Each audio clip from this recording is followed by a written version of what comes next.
আসসালামু আলাইকুম সম্মানিত ভিউয়ার্স, সকলকেই সশ্রদ্ধ সালাম জানাচ্ছি।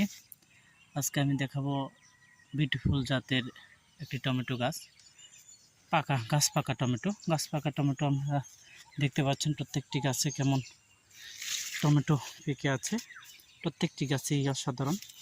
এখান থেকে আমরা কয়েকবার হারভেস্ট করেছি, দেখেন প্রত্যেকটি গাছেই টমেটো সুন্দরভাবে পেকে আছে।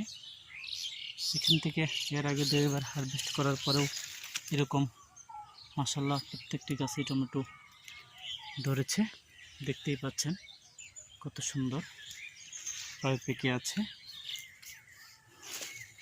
আপনারা দেখেন এখানে এই পাকা টমেটোর ভরে কিন্তু গাছ একদম মাচা সহ মাটিতে পড়ে আছে। অসাধারণ দেখতে, আসলে অনেক সুন্দর টমেটোটা।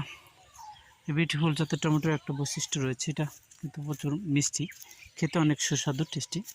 আমি যত খাই ততই টেস্ট আরও বাড়ে, অনেক সুন্দর দেখতেই পাচ্ছেন। টকটকে একদম টকটকে পেকে রয়েছে, অসাধারণ। আসলে দেখতে অনেক সুন্দর, মনের একটা প্রশান্তির ব্যাপার। আমি যতই দেখি ততই মুগ্ধ হই, বারবার ছুটে আসি এখানে। যখন মন খারাপ হয় বা কোনো কারণে চিন্তা যদি থাকে, তখন যদি এখানে আসি, আসলে আমার মনের সব টেনশন দূরীভূত হয়ে মনের প্রশান্তি চলে আসে। দেখতেই পাচ্ছেন এখানে আমার 400 গাছ রয়েছে।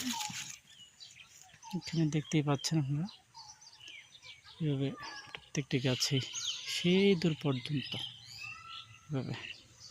আমি 300 গাছ করেছিলাম মালচিং ফিল্মে, আর এখানে 100 গাছ করেছি মালচিং ছাড়া।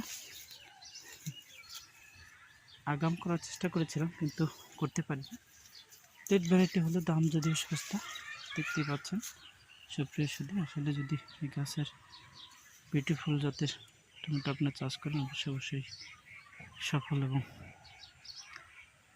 ভালো কিছু হবে আশা করি। সকলকে ধন্যবাদ। আসসালামু আলাইকুম।